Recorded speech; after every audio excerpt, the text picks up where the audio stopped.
going to go ahead and respond to that in English for the group here. To become a member of a transnational criminal organization. In order to answer your question, I think it's important to highlight the steps that these TCOs take to recruit and identify individuals to procure these firearms, right? That's a big piece of the story that sometimes gets left out. We see concerted efforts being made through social media recruitment and traditional means to identify these straw purchasers, identify individuals, and exploit the legal system.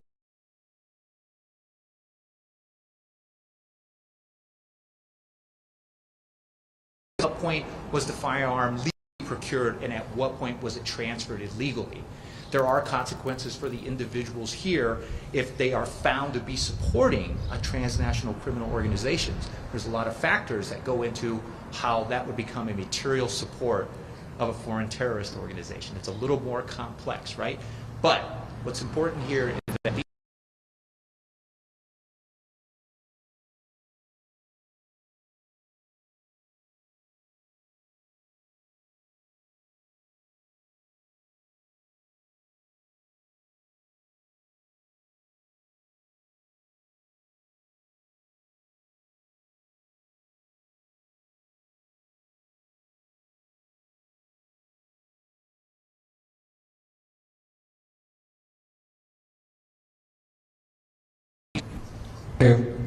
Aren't the consequences raised for the people trying to get across the border with the new declaration of the terrorist organizations for the narco in Mexico? Are the consequences raised because it's not just U.S. citizens that try to get the border?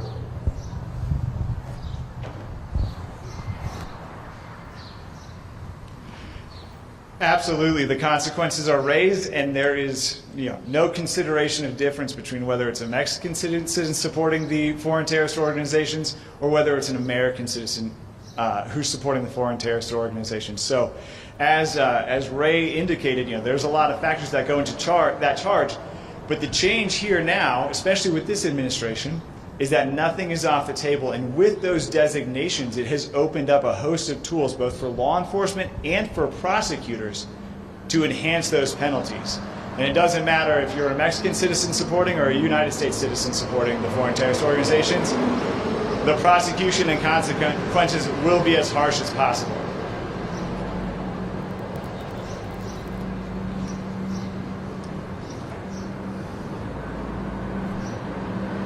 Hi, I'm Madison Thomas with KGUN 9 out of Tucson. Can you guys talk a little more about the stats regarding the seizures of the weapons and how those numbers increased in the last 100 days since the Trump administration took over? Yeah. Could you repeat it? Yeah. Can you talk a little more about the stats regarding the seizures of the weapons, and in the past 100 days since the Trump administration took office, have you seen those numbers increase compared to the last administration?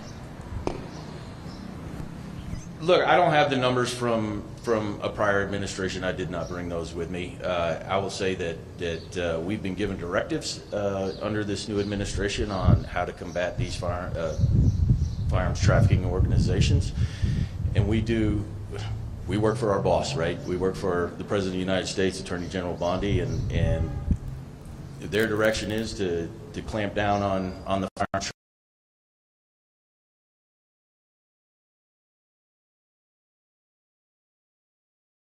Said opens.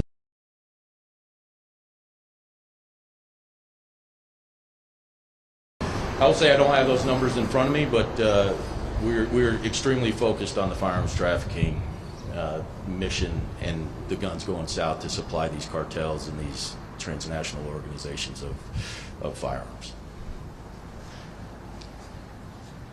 Hi, Rafael Romero Ruiz from the Arizona Republic, and I apologize if you already maybe touched on this. I got here a little late, but I'm curious to know the number of charges that have been brought since the new administration came into office, so since January 20th. I guess this is for the U.S. Attorney's Office. I'm looking directly at you there.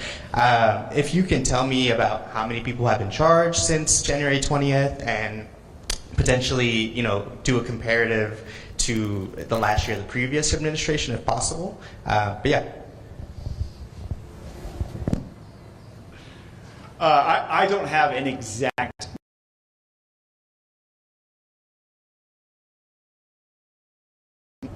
point to talk about when we ask about stats. It's more about impact, because with the policies that came with President Trump and Attorney General Bondi, there's been a significant suppression effort, especially along the border. And so in some of those areas you can look, right? So I'll just use the immigration context as an analogy.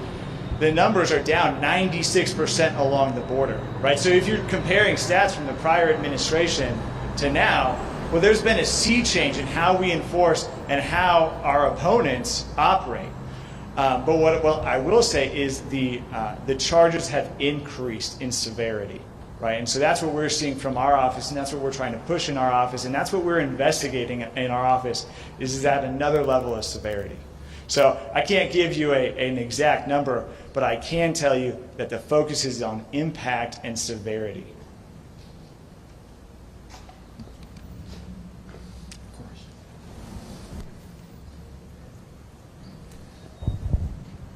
Thank you. Corey Steinlander from News 4 Tucson again.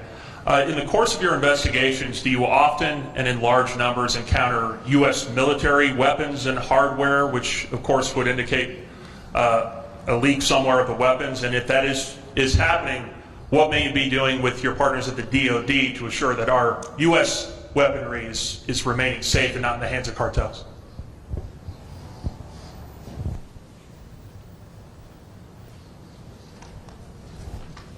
So the easy answer to that question is the U.S. military keeps a pretty tight control over their inventory. I'll tell you, all these firearms here on this table are semi-automatic firearms, right? They're easier to get. They're not controlled under the National Firearms Act, and they are available to citizens. So these are really easy to get. What they do, though, is as soon as they get these south of the border, they basically have factories, they have individuals that are converting these things from semi-automatic to fully automatic. So I will say, just again to answer your question, we don't see a lot of that from the military. U.S. military keeps a pretty tight track on their inventory, and just the availability of these to not have to go through those avenues and other ways from military bases and other things. It's a lot easier for a person that can lawfully purchase a firearm to go in, purchase these things on behalf of the cartels, other organizations, and bring those south, because they can convert them just as easily down there. It's just ease for them.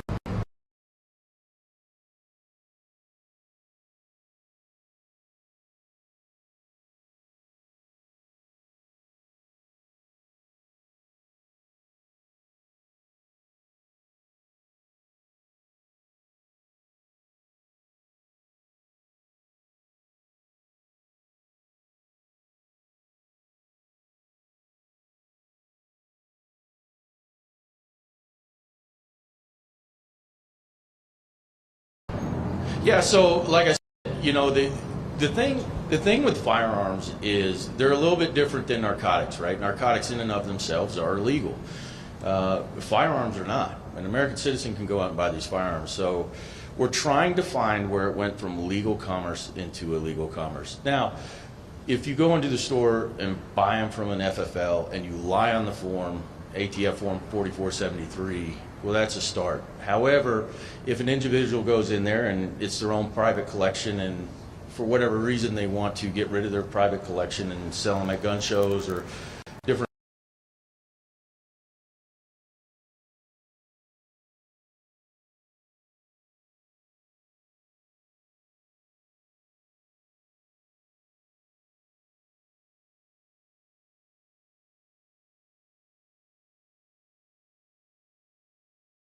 legal commerce to illegal commerce, who was that individual doing that?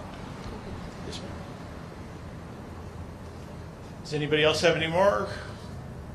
And with that, that concludes our press conference. Thank you. Like I said, the Director Ramirez, DSAC Reed, and the SAC Doctor will be available for one-on-ones. Thank you very much.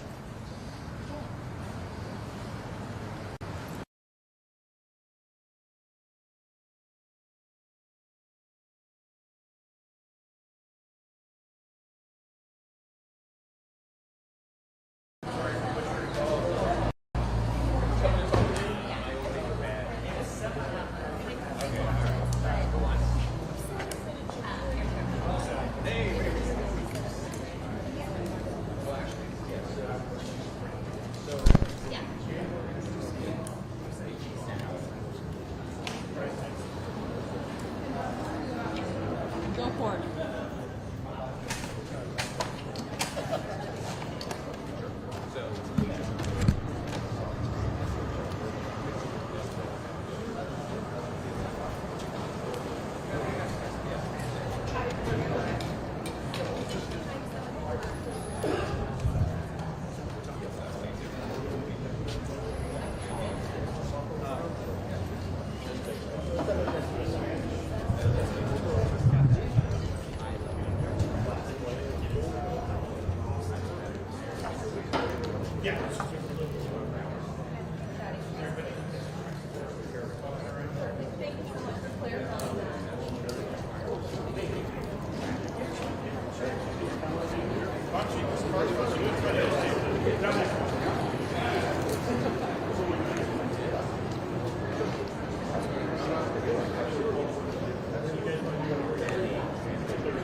Let me do this quick action.